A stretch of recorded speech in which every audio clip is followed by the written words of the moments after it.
আজকে আমরা class 10-এর আয়তঘন chapter মানে অধ্যায় 4-এর কোষে দেখি 4-এর যে প্রশ্নগুলি ছিল সেই প্রশ্নগুলির উত্তর করব। তবে প্রথম আজ এই উত্তরগুলো করতে চলেছি, কিন্তু এই উত্তর করার আগে আমরা কোশ্চেনগুলোকে তার প্যাটার্ন অনুযায়ী সাজাবো এবং হাড় থেকে হাড়েস্ট পর্যন্ত অর্থাৎ সহজ থেকে কঠিনের দিকে প্রশ্নগুলিকে আস্তে আস্তে সাজিয়ে রাখবো এবং সেই অনুযায়ী আমরা করতে থাকবো। এর ফলে সুবিধা কি হবে, কোশ্চেনগুলোকে আমরা চিনে রাখবো এবং কোশ্চেনগুলোকে যাতে আমরা খুব সহজে সমাধান করতে পারি এবং আরও বিভিন্ন যে কোনো কোশ্চেন দেওয়া থাক না কেন তার টাইপ বুঝে আমরা কোশ্চেনের উত্তর করতে পারবো। তাহলে প্রথমে আমরা দেখে নিই কি কি কোশ্চেন আছে। এই হলো কোষে দেখি 4, যার 1 থেকে মোট 23টি কোশ্চেন আছে।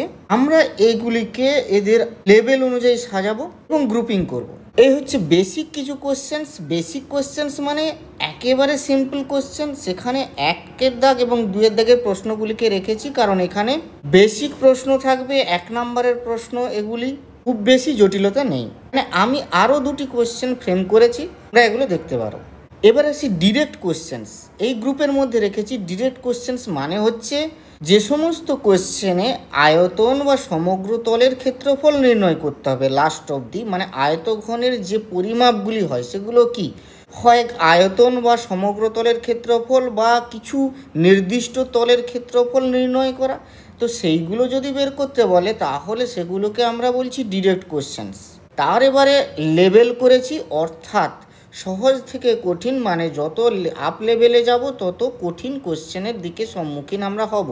তো লেভেল 0-তে রেখেছি 3, 4, 6 এবং 7 নম্বর দাগের কোশ্চেনগুলি।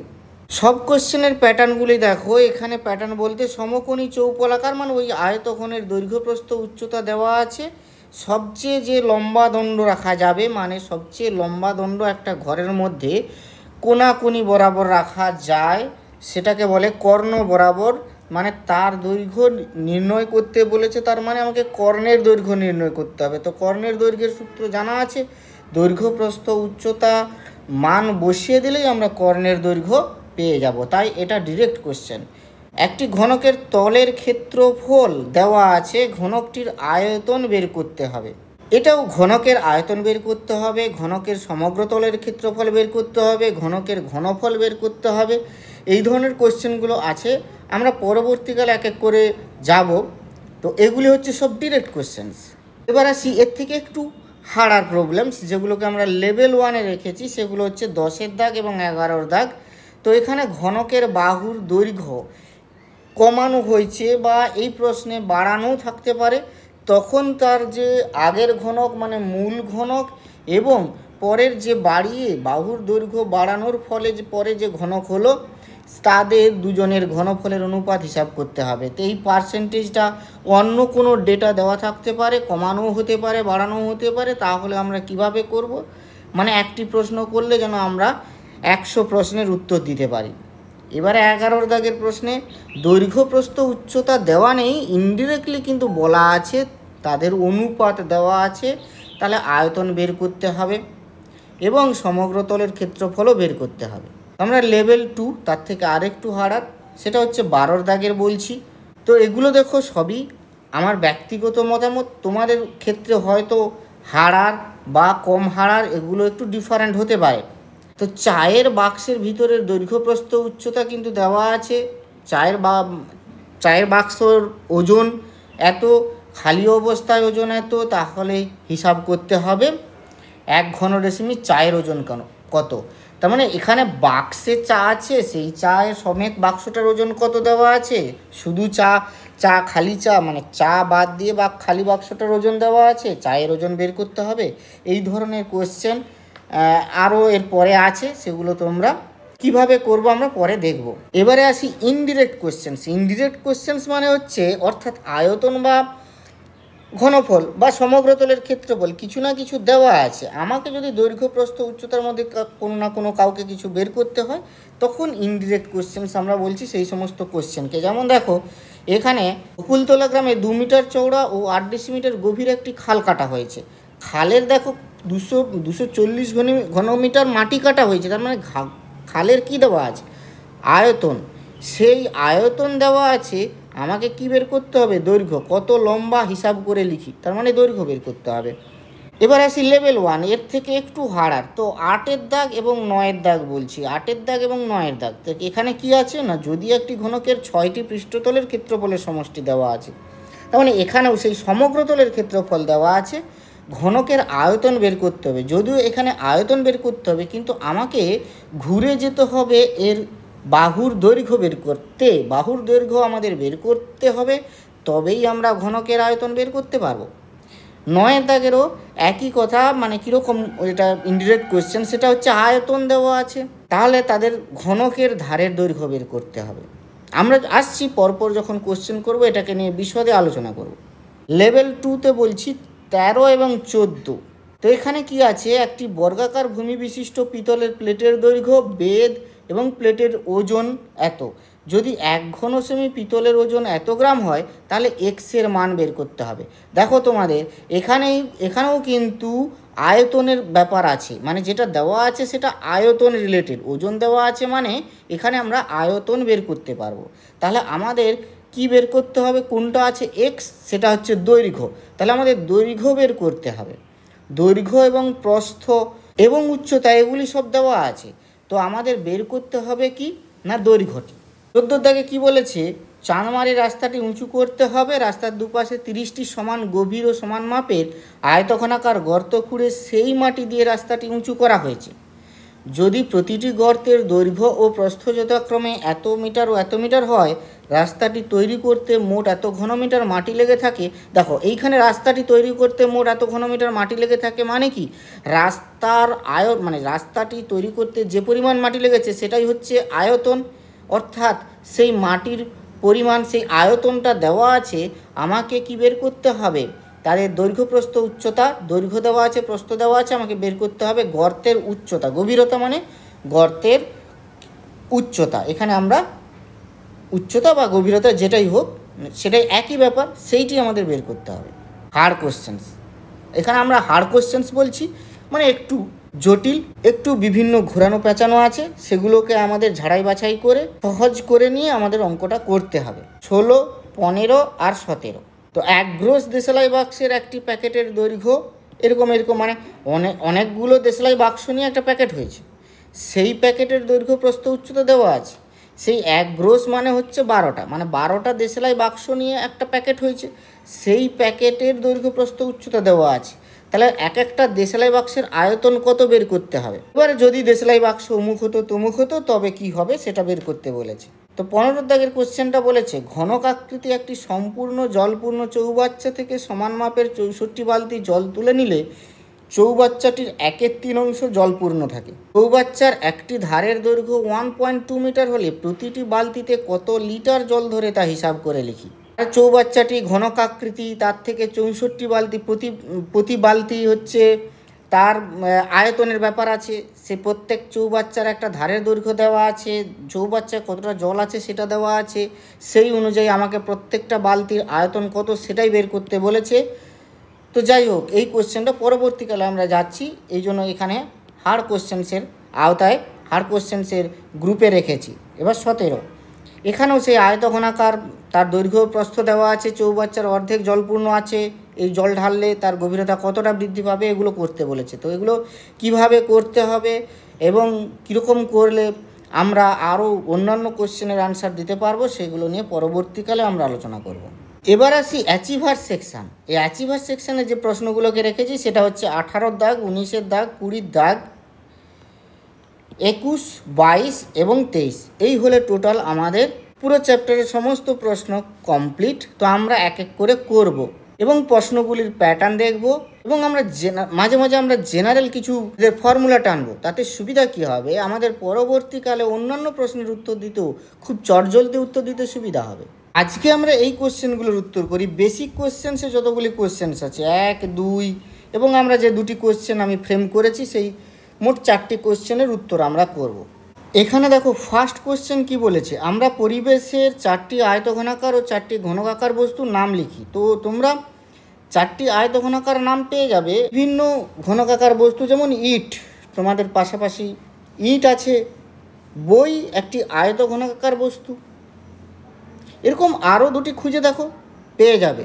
এটা আমি ছেড়ে রাখছি তোমাদের জন্য, এগুলো খুবই বেসিক কোশ্চেন্স, এবং 4টি ঘনক পেয়ে যাবে কি লুডোর ছক্কা, লুডোর যে গুটি আর কি, সেই গুটি হচ্ছে একটি ঘনক। এরকম আরও অনেক ঘনক আকার বস্তু তোমরা পাবে আশা করি, একটু খুঁজে খুঁজে লিখো। এবারে আসি পাশের আয়তঘনা চিত্রের তলগুলি, ধারগুলি এবং শীর্ষবিন্দুগুলির নাম লিখি। তো এই যে ছবিটা দেওয়া আছে এর তলের নাম লিখতে হবে। আমরা জানি, এর আগে আলোচনা করেছি, একটা আয়তঘনের কতগুলি তল থাকে, একটা আয়তঘনের 12টি তল থাকে, 12টি নয় 6টি তল থাকে, 6টি তল, 12টি ধার থাকে, শীর্ষবিন্দু থাকে 8টি। তো এদের নাম লিখতে হবে। তো আমরা নামগুলো লিখি এক এক করে। তো ফার্স্ট হচ্ছে আয়তঘনের নামটা লিখি। আয়তঘন কি আয়তঘন না ABCD EF GH, এটি হচ্ছে আয়তঘন। এই আয়তঘনের তলগুলি হলো কি, তলগুলি হলো এক এক করে। 1 নম্বর, একেবারে আমরা তলের নাম দিয়েছিলাম, একেবারে যে নিচের তল তার নাম হচ্ছে GF, গ্রাউন্ড ফেস, একেবারে গ্রাউন্ড ফেস। তাহলে সেই তলের নাম কি, সেই তলের নাম হচ্ছে, আমরা যদি এই ই থেকে শুরু করি তাহলে EHGF নাম লিখছি, EHGF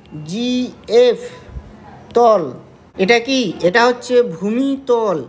2 নম্বর তল যেটা হচ্ছে, আমরা যদি লিখি একেবারে ডান দিকের যে তলটা, এই ডান দিকের যে তল পার্শ্বতল, তার নাম যদি H দিয়ে শুরু করি তাহলে HBCG তল, এটাকে বলতে পারি ডান দিকের পার্শ্বতল।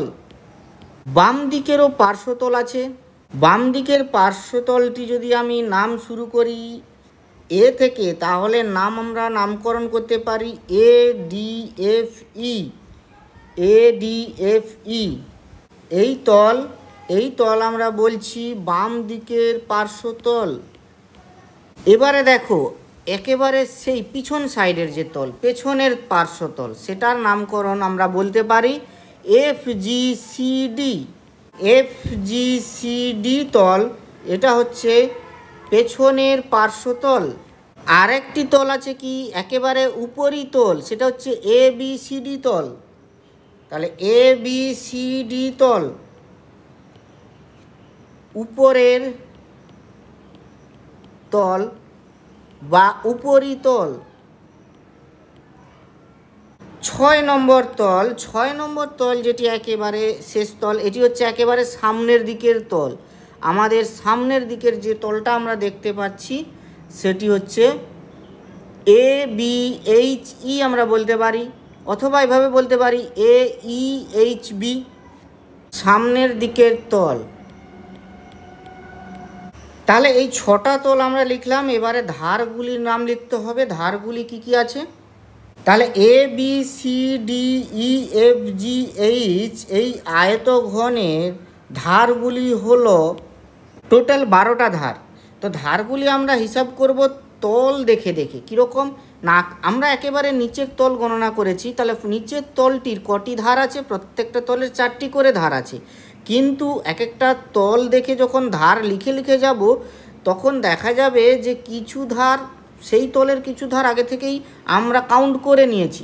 ফলে ধার সংখ্যাটাকে আমরা এভাবে কাউন্ট করছি কি, প্রথমে এই যে নিচের তলটির কটি ধার আছে, 4টি ধার আছে, 4টি ধার প্রথমে লিখে নিই। কি কি 4টি ধার, এক হচ্ছে EH, আরেকটা হচ্ছে GH, এই যে EH, আরেকটা হচ্ছে এই যে GH, আরেকটা হচ্ছে FG, আরেকটা হচ্ছে EF। তাহলে ধারগুলি হলো কি না EH GH FG EF, এটা হলো এই 4টি ধার হলো নিচের তলের 4টি ধার।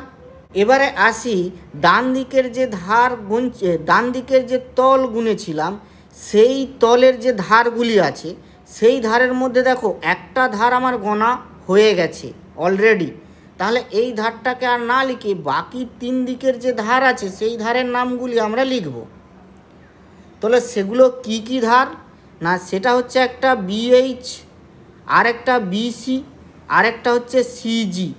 তাহলে এগুলো লিখি BH BC আর হচ্ছে CG। এবার বাম দিকের তলগুলির যে ধার সেগুলি লিখব। সেগুলি লিখতে গিয়ে এর আগে থেকেই একটি ধার লেখা হয়ে আছে। তাহলে আর বাকি তিনটি ধার কি কি? না বাকি তিনটি ধার হলো একটা এডি, আর একটা এই, আর একটা এফডি। তাহলে লিখি এডি, এই, কমা এফডি। এবারে একেবারে যে পিছনের দিকের যে তলটি আছে, সেই পিছনের দিকের যে তলটি, সেই তলটির ধারগুলি দেখো তিনটে ধার আগে থেকেই লেখা হয়ে গেছে। তাহলে এখন আর বাকি আছে একটি ধার লিখতে। তাহলে সেই ধারটি কি? সিডি। তাহলে এই যে ধার, এই ধারটার নাম হচ্ছে কি? সিডি। এবারে আসি উপরিতলে। এই উপরিতলের যে চারটি ধার, সেই চারটি ধারের একটি ধার বাকি আছে, বাকি তিনটি ধারের নাম লেখা আগে থেকেই আছে। সেই একটি ধার কি কি? না এই এ বি, এটা হচ্ছে একটি ধার। তাহলে এর নাম লিখছি আমরা এ বি। এবার একটি তল বাকি আছে, সেটা হচ্ছে শেষ তল, আমাদের সামনের তল। কিন্তু সামনের তলের সমস্ত ধার আগে থেকেই অলরেডি আমরা কাউন্ট করে নিয়েছি, লিখে নিয়েছি। ফলে নিশ্চিত এটা যে এই যে আয়তঘন, তার সমস্ত ধারের নাম লেখা আমাদের অলরেডি কমপ্লিট হয়েছে। আমরা জাস্ট একবার গুনে নেব। 1 2 3 4 5 6 7 8 9 10 11 12। তাহলে টোটাল 12টি ধার এবং 12টি ধার আমরা অলরেডি লিখে নিয়েছি। তাহলে সমস্ত ধারের নাম লেখা হয়ে গেছে। এবারে বলছে আয়তঘনের শীর্ষবিন্দুর নাম লিখতে। শীর্ষবিন্দু মানে হচ্ছে ধারগুলি যে বিন্দুতে মিলিত হয়েছে। ধারগুলি যে বিন্দুতে মিলিত হয়েছে সেগুলোর নাম হচ্ছে, এক এক করে লিখব, A B C D E F G এবং এইচ। এই টোটাল 8টা হচ্ছে আমাদের শীর্ষবিন্দু। তাহলে A B C D E F G H আয়তঘনের শীর্ষবিন্দুগুলি হলো A B C, D, E, F, G, H. দেখি এগুলো 8টা কিনা। 1 2 3 4 5 6 7 8। এই 8টি হলো এই আয়তঘনের শীর্ষবিন্দু। তো এইভাবে আমাদের নাম লেখা কমপ্লিট। এবার আসি, আমি যে এক্সট্রা একটা কোশ্চেন দিয়েছি, সেই কোশ্চেনের অ্যান্সার কী হবে। কোশ্চেনটা কী আগে দেখি। ঘনকের একটি বাহুর দৈর্ঘ্য এ একক হলে আয়তন কত হবে? তো একটি বাহুর দৈর্ঘ্য এ একক, ঘনকের আয়তন সমান হবে দৈর্ঘ্য গুণ দৈর্ঘ্য গুণ দৈর্ঘ্য। কেন? আমরা জানি আয়তঘনের আয়তন হচ্ছে দৈর্ঘ্য গুণ প্রস্থ গুণ উচ্চতা। ঘনকের ক্ষেত্রে প্রস্থের দৈর্ঘ্যই তার দৈর্ঘ্যের সমান, মানে প্রত্যেকটা বাহুর দৈর্ঘ্য যেহেতু সমান, তার দৈর্ঘ্য এবং প্রস্থ এবং উচ্চতা তিনটেরই দৈর্ঘ্য সমান। এবং ঘনকের ক্ষেত্রে এই সূত্রটি হয় সমান বাহুর কিউব। এটা হচ্ছে একক, ঘন একক। একক অবশ্যই লিখতে হবে, একক না লিখলে কিন্তু ভুল হবে। তো আমরা যেমন বর্গক্ষেত্রের ক্ষেত্রফলের ক্ষেত্রে দেখেছিলাম যে সেটা বাহু স্কয়ার ছিল, এখানে ঘনকের আয়তনে একই রকম হচ্ছে বাহুর কিউব। সমান কত হবে? বাহুর দৈর্ঘ্য দেওয়া আছে এ, তাহলে বাহুর কিউব হচ্ছে এ কিউব ঘন একক। এটা যদি মান দেওয়া থাকে তাহলে এর মান বসালে তার কিউব করলে যেটা আনসার হবে সেটাই হবে। 2 নম্বর কোশ্চেন বলেছে ঘনকের একটি বাহুর দৈর্ঘ্য এ একক হলে তার কর্ণের দৈর্ঘ্য কত হবে? কর্ণের দৈর্ঘ্যের সূত্র কি? দৈর্ঘ্যের √, দৈর্ঘ্যের স্কোয়ার। তো 2 দাগের কোশ্চেন হচ্ছে কর্ণের দৈর্ঘ্য সমান √, দৈর্ঘ্যের স্কোয়ার প্লাস প্রস্থের স্কোয়ার। আমি প্রস্থ উচ্চতা দিয়েই লিখছি, দৈর্ঘ্য স্কোয়ার প্লাস প্রস্থের স্কোয়ার প্লাস উচ্চতা স্কোয়ার। এটা হচ্ছে একক, নট বর্গ, কারণ এটা হচ্ছে কর্ণ, একটা সরলরেখা, তার দৈর্ঘ্য সমান হচ্ছে √। এখানে দৈর্ঘ্য, প্রস্থ এবং উচ্চতা তিনটাই কিন্তু একই। তাহলে যেহেতু তিনটাই একই, তাহলে এ স্কোয়ার প্লাস এ স্কোয়ার একক সমান হবে √3 এ স্কোয়ার একক সমান হবে √3 টাইমস এ, √3 গুণ এ একক। এটি হবে অ্যান্সার।